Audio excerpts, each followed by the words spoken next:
If you like these videos, please check out my full course at www.lsat.totaltestprep.net with tons of clearly explained actual LSAT questions written by someone who's mastered test and helped others master it, and an evaluation period where you only pay if you want to continue.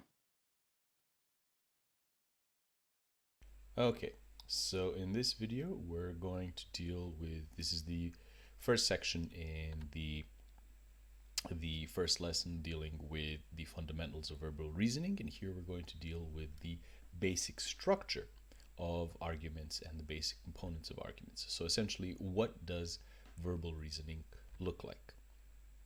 So understanding verbal reasoning requires recognizing it, and you need to be able to recognize the standard and the advanced elements within arguments and within the way that verbal reasoning appears. So how does verbal reasoning appears in arguments, and what you have to recognize is that arguments are pieces of text that present the premises and the conclusion in statements. Now in the argument section, the arguments are generally about a paragraph in size, so they're generally no longer than 3 to 4 sentences, and sometimes they may just be one sentence, and a sentence may or may not contain multiple statements. Now statements are the fundamental building blocks of arguments. That is what composes all arguments. All arguments are made out of statements. A statement is simply just a piece of information that may be true or false. In the reading comprehension section, it is simplest to think of a passage as a collection of related arguments that form one large structure. And a passage is generally going to be 3 to 4 paragraphs. Okay, so recognizing an argument means identifying which statements are the premises and which is the conclusion. So here we've got a paragraph, and it says that the weather report said that we'll have rain tomorrow, and then therefore it's going to rain tomorrow.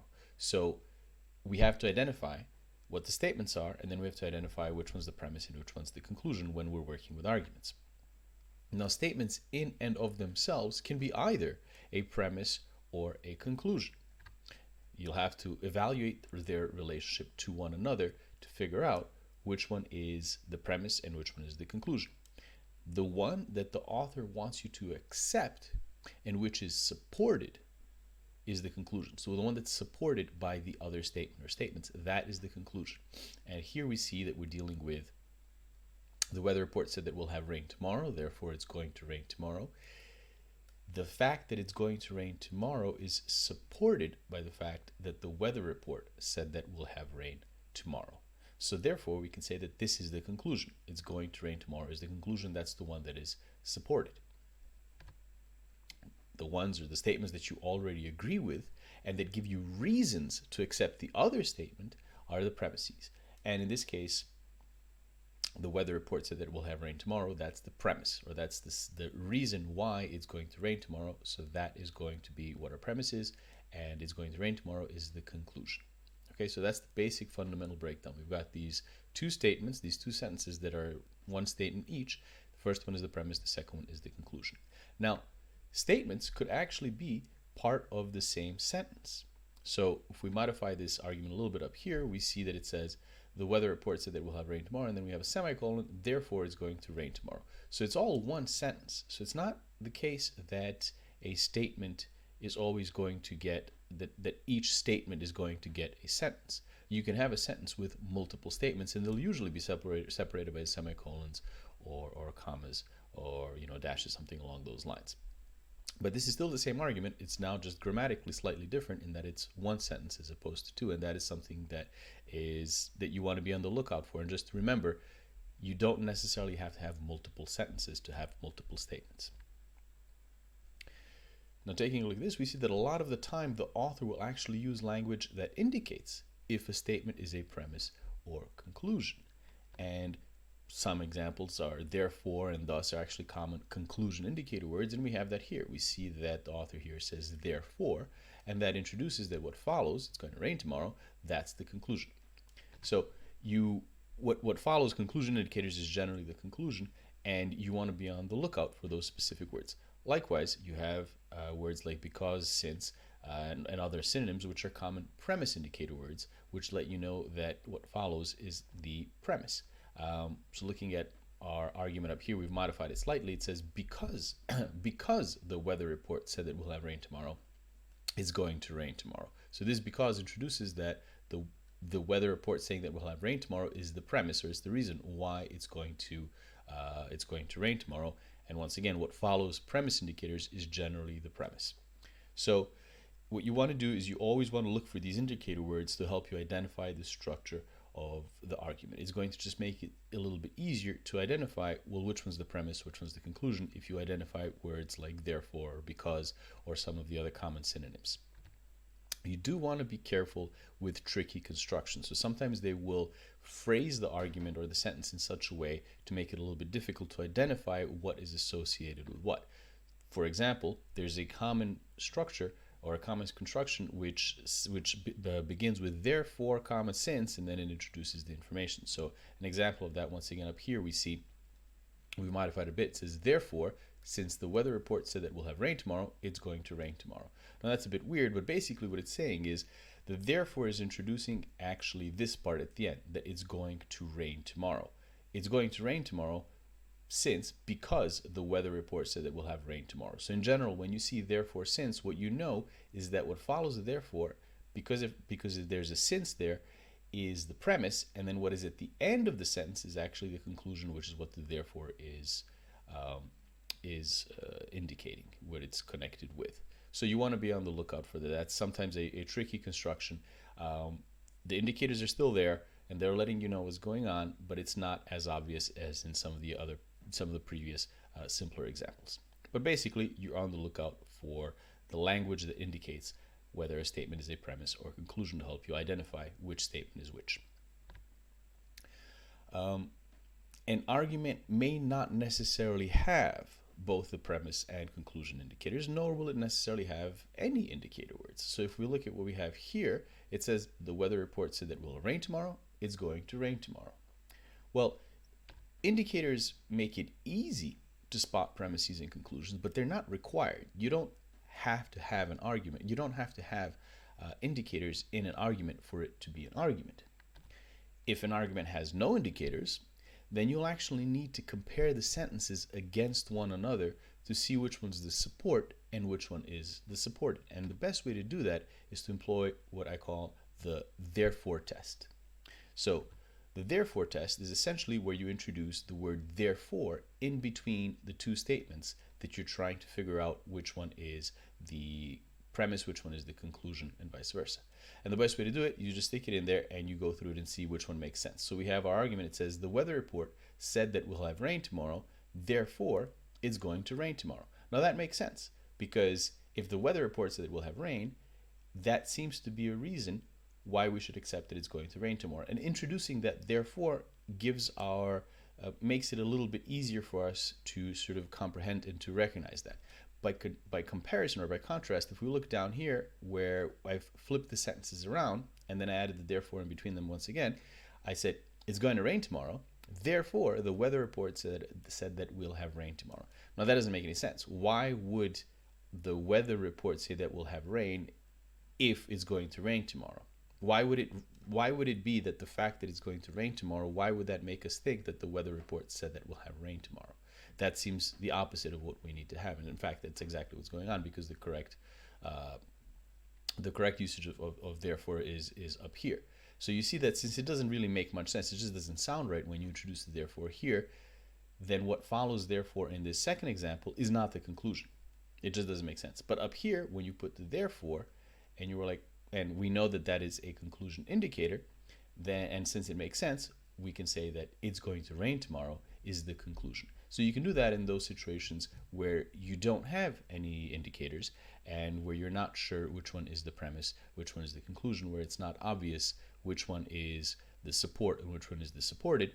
The basic logic behind introducing therefore is just to make it a little bit more obvious and easier for you to recognize that what follows that should be the conclusion, and just makes it easier for your brain to recognize that. Okay.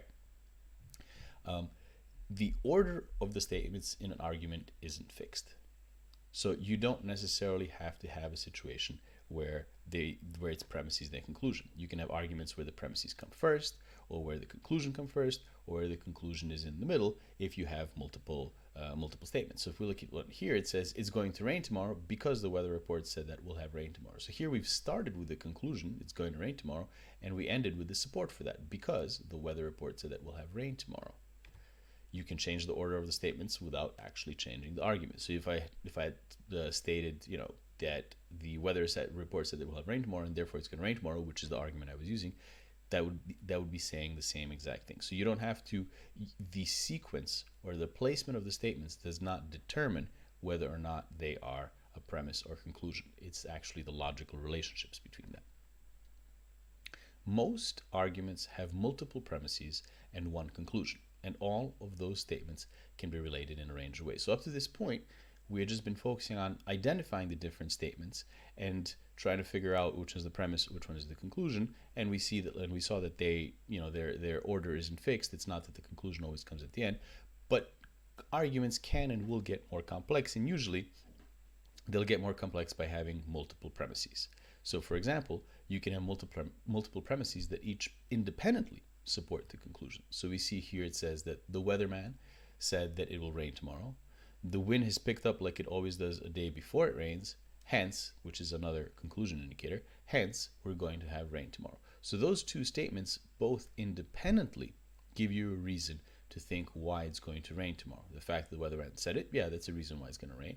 And the fact that, the wind's picked up, that's another reason why we're probably going to have rain. So you can have multiple premises that are independent and they both support the conclusion.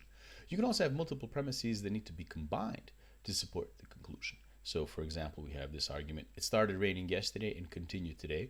It always rains 3 days in a row, so we're going to have rain tomorrow as well. So those two statements independently won't get you to the conclusion. Just because it started raining yesterday and continued today does not necessarily mean we're going to have rain tomorrow. And just because it always rains 3 days in a row doesn't necessarily mean we're going to have rain tomorrow. We don't know, we don't know how many days it's been raining. But if we put them together, if we know that it started raining yesterday and continued today, and it always rains 3 days in a row, then we combine the two of them together, we get to the conclusion that we're going to have rain tomorrow as well. So as in the previous situation, the previous argument I brought up that multiple premises can each independently support the conclusion, you can have a situation where multiple premises are combined to support the conclusion. You can also have a situation where they don't necessarily combine in the way that I had it here, but it's a situation where one strengthens the other premise or provides assumptions, which is something we'll get to in a second. So, for example, here we see that it says that the weather report said that we'll have rain tomorrow, and the forecast is almost always correct. Well, that gives us a reason to believe that the fact that the weather report said that we'll have rain tomorrow means that it's going to rain tomorrow. So it's not necessarily logically the two of them combined, but it's strengthening, or in this case, providing an assumption. And you can have different combinations of the two where multiple premises independently support the conclusion, where some of them combine with others. So there could be different ways for the test makers to make this a little bit more complex. So for example, it started raining yesterday and continued today. It always rains 3 days in a row, and the weather forecast says rain tomorrow. So we're going to have rain tomorrow as well. So the first two sentences, when you combine them, we get a situation which supports the conclusion that since it started raining yesterday and continued today, and since it always rains 3 days in a row, then we're going to have rain tomorrow as well. And the third sentence, that the weather forecast says rain tomorrow, well, that's also just independently a reason why we're going to have rain tomorrow as well. So you can see that this is a combination in this sense. And you could also have multiple independent conclusions, but that's actually very rare. So you could have a situation where a piece of information supports two other conclusions, two other pieces of information. For example, it started raining yesterday and continued today, so I wasn't able to play tennis. So is another conclusion indicator. The fact that it started raining yesterday and continued today is the reason why I wasn't able to play tennis. And then the last sentence says, and the flowers in my garden got some extra water. So that's another conclusion. That's another piece of information that has to be true, or that is likely to be true, given the fact that it started raining yesterday and continued today. It's because it started raining yesterday and continued today that the flowers in my garden got some extra water. So this is a situation where there's multiple conclusions. And once again, the premises or the conclusion don't necessarily have to be stated. They could be implied. So you could have a situation like it started raining yesterday and continued today. It always rains 3 days in a row. Well, if those two are combined, well, we know that we're going to have rain tomorrow. So that's an implied conclusion. And you can have a situation where it started, for example, this argument, it started raining yesterday and continued today, therefore it's going to rain tomorrow. Well, there seems to be a piece of missing information. Why is there going to be rain tomorrow if it started yesterday and continued today? But that missing information, excuse me, that missing information is the implied premise. It isn't stated in this situation. Okay. So those are the fairly basic elements. Now we have some more advanced arguments elements, and an example of that is context. And context is a statement or statements that provides background information but isn't a premise or conclusion. So it's not something that is actually support for a conclusion, nor is it something that is supported. So for example, we have the situation here. I don't particularly mind when it rains. The weather forecast said it will have rain tomorrow, therefore it's going to rain tomorrow. That first sentence is context because it doesn't actually provide any logical necessity, or rather it doesn't provide any support, or it doesn't interact in a sort of reasoning, verbal reasoning or logical way with the premises or the conclusion. We can completely get rid of that statement. It won't change the structure of the logical structure of the argument. Whether or not I particularly mind is not relevant, but it does give background information. So it doesn't act as support, or it's not supported by anything, and it simply introduces or sets up the scene. That's what context does. It'll sometimes be tricky because it'll make it maybe a little bit difficult to figure out what the statements are and which one is the premise, which is the conclusion. But you always need to ask yourself, is this something that is support for another statement, or is it something that is supported by another statement? Everything else is context. The subconclusion is a premise that is supported by other premises and in turn supports the main conclusion. So the weatherman said that we'll have 3 days rain. It rained yesterday and today, therefore we're going to have rain tomorrow as well. So you notice that therefore it's a conclusion indicator. And then the last sentence says, so as a result we won't be able to play tennis. Well, this argument provides two premises, the first sentence and the second sentence, for the subconclusion. The subconclusion is that we're going to have rain tomorrow as well, because the weatherman said we'll have 3 days of rain yesterday and today. So that leads to the conclusion that we're going to have rain tomorrow as well. But the fact that we're going to have rain tomorrow as well leads to the conclusion that we won't be able to play tennis. Now you want to be careful with these because they can sometimes be mistaken for the main conclusion. So you want to make sure that there isn't another statement which it supports, which is what we'll have here. We know that right after the third sentence, the one that begins with therefore, we have the fourth sentence, which begins with so, which is another conclusion indicator that we won't be able to play tennis.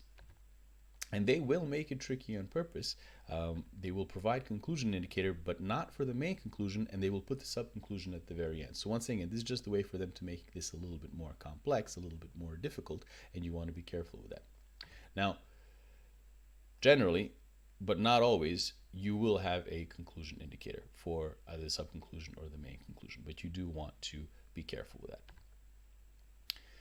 There's also the alternate perspective. And the alternate perspective is another argument or conclusion that the author brings up and then reacts to. So we see here that the first sentence says that my grandma says that there won't be any rain tomorrow because she always feels it in her bones.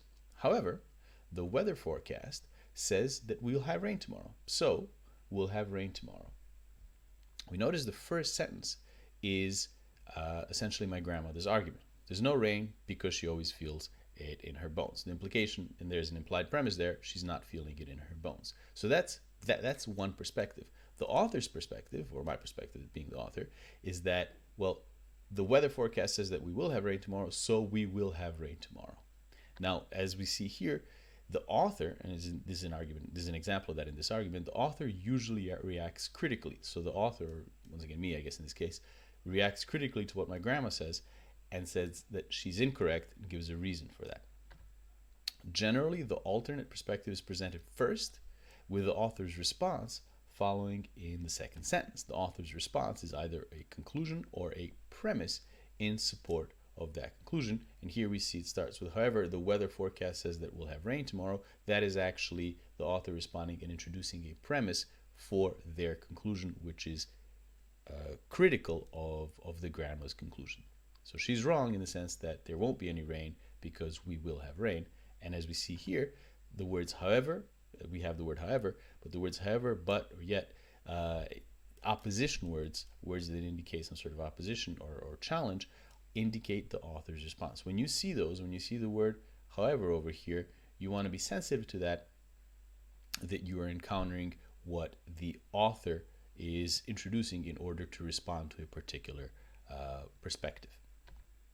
And this is a very common way for the LSAT to make the argument a bit more complex. This comes up a lot, and we'll be coming back to it continuously. So you want to be on the lookout for that. Alternative perspectives are very common.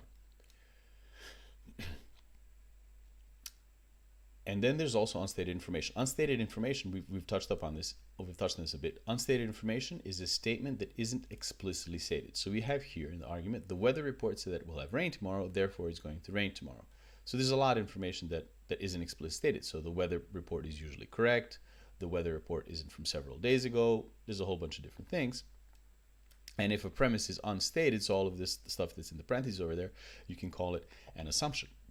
The common variations are where there's missing information between premises and conclusions. There's something that ties the two together, and we'll go over this in a lot more detail in future lessons. But you can have unstated information, and if a conclusion is unstated, it's an implied conclusion. We had looked at this a couple of minutes ago. So, for example, my grandma says that it won't rain tomorrow because she feels it in her bones, but the weather report said that we'll have rain tomorrow. The implied conclusion here is my grandma is wrong, or we will have rain tomorrow. The most common, and this is most common, this implied conclusion is the most common in arguments that involve alternate perspectives, where the criticism of the perspective that's introduced is the implied conclusion, as we have here. Here's what my grandma thinks, here's why she's wrong. The implication is, therefore, she's wrong. Subconclusions can also be implied, so that's another thing to be on the lookout for.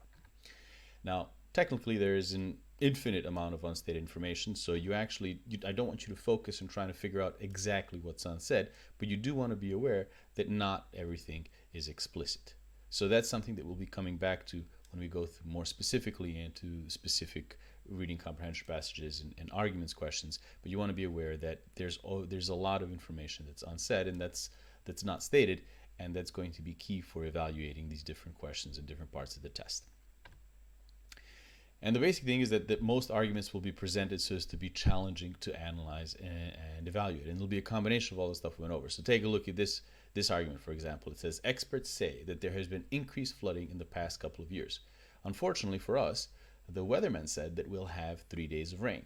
It rained so hard yesterday and today that most of the trees are uprooted. So it looks like we're going to have rain tomorrow as well. So basically, the conclusion here is the last sentence. It looks like we're going to have rain tomorrow as well. But notice that there's a lot of information that's in addition to that, and we have the first sentence, which is essentially a context that experts say there's been increased flooding. Well, that's maybe true, but it doesn't actually directly relate to what the conclusion or the premises are.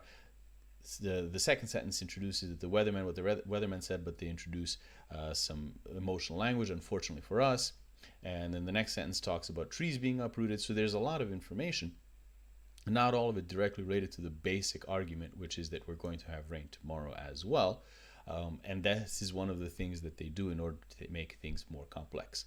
So these are all the things that you want to be on the lookout for.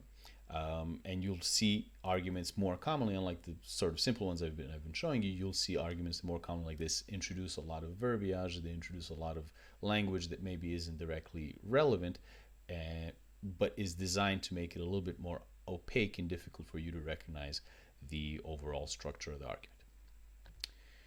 Okay, so to summarize, verbal reasoning appears in arguments. Arguments present premises and conclusion in statements. It's important to identify premises and conclusion, and you usually do that with indicator words. An argument can be expressed in a variety of ways. They may or may not have indicator words. The order of statements isn't fixed, and there's generally multiple premises in one conclusion.